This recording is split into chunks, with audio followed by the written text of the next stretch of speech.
BMW m235i. What do you think of it? Leave your comments down below.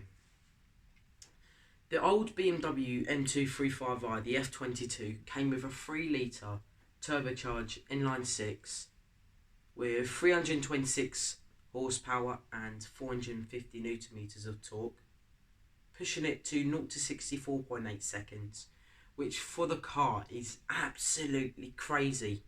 You would not think, like, you see a normal 2 Series and then you see an M235i. There's not much of a comparison from the normal 2 Series and the normal and then the M235i. There's not much comparison.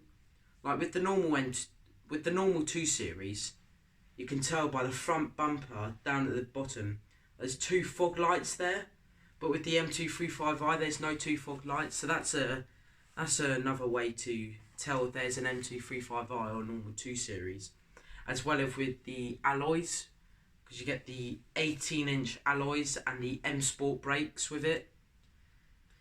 But it's a automatic 8-speed. You can get it in an automatic 8-speed or a manual 6-speed.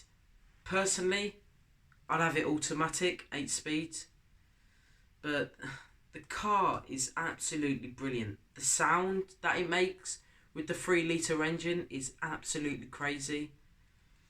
And it's got, how many modes is it? 4 modes on it. So it's got Eco, Comfort, it's got Sports, then it's got Sports Plus. Sports Plus turns traction control off. All the horse, it's just nuts. Sports Plus opens the valves. But Eco, even in Eco, it's really responsive. I mean, really responsive. You put your foot down and it just kicks in straight away. Like with some other cars, you put your foot down and you'll wait like a second and then it'll kick in. But with this, it just kicks in instantly with the Eco mode. It's absolutely immense. And the sound in Eco as well, it's crazy. Especially with one exhaust valve closed. It still sounds brilliant. Absolutely brilliant. As well as from stock. But no, it's a crazy car for 326 horsepower and 450 newton meters of torque. It's absolutely incredible. Like there's no comparison. It's not gonna be up with the RS3 and the new A45S. It's not gonna be up there with them. But it's gonna be in the range of the Golf R Mark 7.5 and the Mark 7. It's gonna be in that comparisons. And like the Seat Leon Cupra R. It's going to be with those cars. It's not going to be with like the super hot hatches, as you want to call them. It's not going to be up there, especially with those cars being all-wheel drive, and like the RS3's all-wheel drive, the A45S is all-wheel drive, but it's got drift mode, which is pretty cool. I'll be doing a video soon about that car,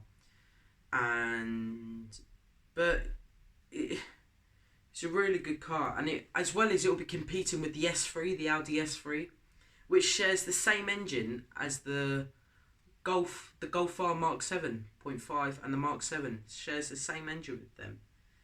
But no, it's a really good car for the money. But sadly, the new M235i's come along, and it's kind of a disappointment, to be honest. Let me tell you why. See, with the new BMW M235i, they've taken it from a 3 litre down to a 2 litre. A 2 litre 4-cylinder turbo. Like, I know with all the emissions that are going on and the planet, help the planet, I can see with that, but from a 3 litre down to a 2 litre, that's quite a big change. Quite a big change. As well as with it for like the old BMW, the old F22, it was 326. Now the new BMW M235i's got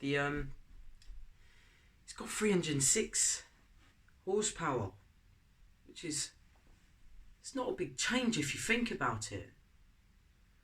From a 3 litre down to a 2 litre, it's only losing 20 brake horsepower. That's not a big change, so Like, it's got the same amount of torque. But I'm thinking, with the 3 litre, could BMW have done more with the engine? Could they have pushed it up more? Like, why did they have to come along with the m240i? Could they have focused on the m235i and maybe before they sold it, like, put it out to the country, maybe pushed it up a bit more horsepower? But I don't know. There's not much you can really change, to be honest. Like, you get all these guys going around and putting like these tuning boxes and stage 1 and suits them, but I think keeping the car stock really does suit the car. So it's BMW are going to take it out of the factory and they're not going to say, right, this has got 300 brake and we're going to we 300 brake and we don't think it's got enough horsepower. So they're going to give the car to the customer and say, right, I don't think it's got a lot, so you just take it off and get... I just don't see the point of tuning the car, to be honest. Yeah, fair enough if it's a drag strip, but no, I don't see the point, to be honest. I mean, it's your car, you can do whatever you want to your car, but me personally, I wouldn't do it. I'd maybe do a decal or something like that, but no, I wouldn't do stage 1 and all these flames coming out the exhaust, like anti-lag. No, it's not for me. But yeah, the old BMW m235i started from £36,000, and if you spec'd it up quite a lot, it would take it to £40,000, which is a lot of car for the money. But then the new BMW m235i starts from £26,000. Haven't found out how much, but I'm saying if you spec it up all the way, you probably get to 29,000, 30,000. But yeah, it's a shame that BMW have come along to downgrade all the engines. It's like with the new m235i, they've put that down to a 2 litre. So I don't know. It's the way quite a lot of the car companies are going at the moment, to be honest. Trying to do all these emissions and... yeah, it's... I personally... I can see the point why they're doing it. But, I mean, it's got to be done. My dad's got an m235i.